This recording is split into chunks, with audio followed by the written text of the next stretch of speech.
Good evening and welcome to the next episode of Kensuke's Kingdom by Michael Morpurgo. Here we have Michael and Stella on the beach of their island where they've been washed up. And as Michael has woken up after his first night on the island, he's found Stella has been drinking from a bowl of water. He'd spent all day yesterday looking for water with none to be found. But when he's woken up this morning and got out on the beach, Stella's been fed a bowl of water. And then he found something strange on the shelf of rock above her. I left Stella to her water feast and climbed up further to investigate. There was another bowl of water beside it, palm leaves laid out on the rock and half covered by an upturned tin. I sat down and drank the water without pause for breath. Water had never tasted so wonderful to me as it did then. Still gasping, I lifted aside the tin. There was fish. Thin strips of translucent white fish, dozens of them, laid out neatly in rows on the palm leaves, and 5, 6, 7 small red bananas. Red bananas, not yellow, but red bananas.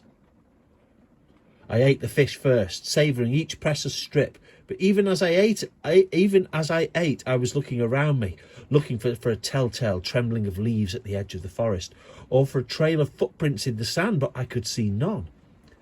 Yet someone had brought this to me. Someone must be there. Someone must be watching me.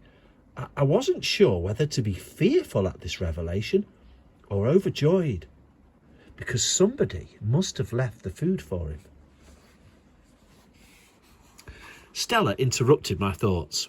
She was whimpering pitifully at me from the rock below, and I knew it wasn't love or comfort she was after. You can just imagine if you've got a dog, when your dog looks up at you and he goes, She caught every strip of fish I threw her, snaffled it in one gulp, and waited for the next, head on one side, one ear pricked. After that, it was one for me, one for her. Her beseeching eyes, oh, that's a good word, children. Her beseeching eyes would not let me do otherwise. When somebody's beseeching you, they're begging you, they're really trying to persuade you to do it. It's a super word. The fish was raw, but I didn't mind. I was too hungry to mind, and so was Stella. I kept the red bananas all to myself. I ate every single one of them. They weren't at all like bananas back home, but much sweeter altogether, much juicier, much more delicious. I could have eaten a dozen more. Once I had finished, I stood up and scanned the forest. My benefactor, whoever he or she was, had to be somewhere close by. I was sure I had nothing to fear. I had to make some kind of contact, though. I put my hands to my mouth and called out again and again, "Thank you! Thank you! Thank you!" My words echoed around the island. Suddenly, the forest was alive again with noise, a great cacophony of singing and hooting and howling and cawing and croaking. Stella barked wildly back at it. So he's obviously disturbed all the animals with his shouting. I jumped up and down, laughing and laughing, until my laughter turns to tears of joy. I was not alone on this island. Whoever was here must be friendly. Why else would they have fed us? But why wouldn't they show themselves, though? They would have to come back for the bowls, I thought. I would leave a message. I found a sharp stone, knelt down and scraped out my message on the rock beside the bowls. "Thank you," I wrote. "My name is Michael. I fell off a boat. Who are you?" After that, I determined to remain on the beach all that day and stay close to my cave and the rock above where the fish had been left for us. I would always keep it in sight so that I would at least be able to see who it was that had helped me. Stella ran on ahead of me down into the sea, barking at me, inviting me to join her. I didn't need any persuading. I plunged and cavorted and whooped and splashed. But through all my antics, she just cruised steadily on. She always looked so serious when she swam, chin up and paddling purposefully. The sea was balmy and calm, barely a ripple of a wave to be seen. I didn't dare go out of my depth. I bet he didn't. I'd had quite enough of that for a lifetime. So he's staying where he can feel his feet on the floor. I came out clean and refreshed and invigorated, a new person. The sea was a great healer. My bites from the insects were still there, but they didn't burn anymore. I decided I would explore further along the beach, right to the end if I could, just so long as I could keep my cave in view all the time. There were shells here, millions of them, golden and pink, thrown up in long lines all along the beach. Before long, I came across what seemed at some distance away like a flat wedge of rock protruding only very slightly from the sand. Stella was scrabbling excitedly at the edge of it. It turned out not to be a rock at all, but a long sheet of rusted metal, clearly all that was left of the side of a ship's hull, now sunk deep in the sand. I wondered what ship it was. How long ago she had been wrecked? Had some terrible storm driven her onto the island? Had there been any survivors? Could any of them still be here?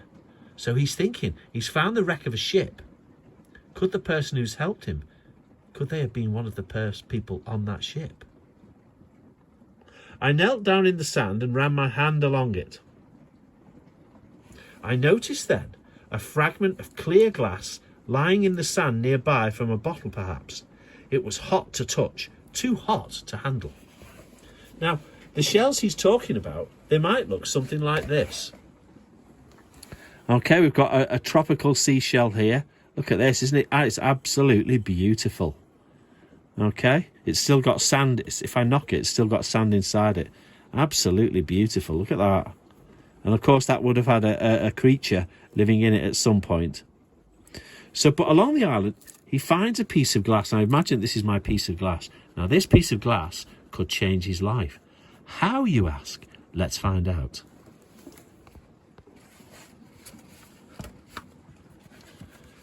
It came to me in a flash. Eddie had showed me how to do it. We tried it in the playground at school, hiding behind the dustbins where no one could see us. A piece of paper, a bit of glass, and the sun. We made fire. Now, if you've ever seen this, you might have seen this before. If you have the sunlight, if imagine we've got the sunlight here. Okay, we've got the sunlight there, and the sunlight burning down. If you focus it through a piece of glass on some dry material, like Michael has prepared here, his fire, the sunlight, the heat of the sun is concentrated through the fire, through the glass, sorry, and it will start to ignite the very dry material. And it is quite possible to do it. Please don't try it at home. So it's a technique of survival whereby you could start a fire so long as you've got sunlight, a dry tinder, and some glass. I didn't have any paper, but leaves would do. I ran up the beach and gathered whatever I could from under the trees, bits of cane, twigs, all sorts of leaves, paper thin, tinder dry. I made a small pile on the sand and sat down beside it. I held my piece of glass close to the leaves and angled it to the sun. I had to keep it still, quite still, and wait for the very first wisp of smoke. If only I could get a fire lit. If only I could keep it alight, then I could sleep by it at night. It would keep the flies away, and the animals away too. And sooner or later a ship had to come by. Somebody would spot the smoke. I sat and I sat. Stella came over to bother me. She wanted to play, but I pushed her away. In the end, she went off and sulked, but stretching out with a sigh under the shade of the palm trees. So Stella's had enough. She's gone into the shade. The sun was roasting hot, but still nothing happened. My arm was beginning to ache, so I arranged a frame of twigs above the leaves, laid the glass across it, then crouched by it and waited. Still nothing, so he just laid it on there, waiting for something to happen. All of a sudden, Stella sprang up from her sleep, a deep growl in her throat. She turned and ran down towards me, wheeling round to bark her fury at the forest. Then I saw what it was that had disturbed her. A shadow under the trees moved and came lumbering out into the sunlight towards us. A monkey! A giant monkey. Not a gibbon at all. He moved slowly on all fours and was brown, ginger brown.